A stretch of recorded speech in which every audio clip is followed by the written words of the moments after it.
મારું નામ સાખટ કનુભાઈ બોગાભાઈ, ગામ રાણીવાડા, તાલુકો મહુવા, જિલ્લો ભાવનગર. હવે મારે કપાસ પૂરો થઈ ગયો હતો, લાલ થઈ ગયો, પીળો થઈ ગયો.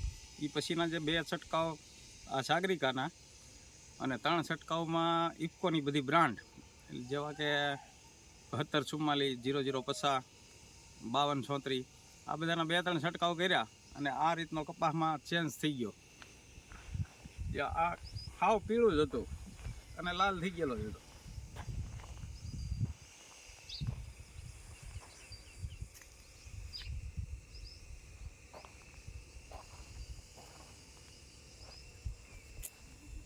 એટલે હું તો એ બધા ખેડૂતને ભલામણ કરું છું કે મોંઘી દવાઓ મોટી કંપનીની નાખવી એની કરતાં આપણી આમ ગણો તો અર્ધ સરકારી જ છે અને ભારતની છે.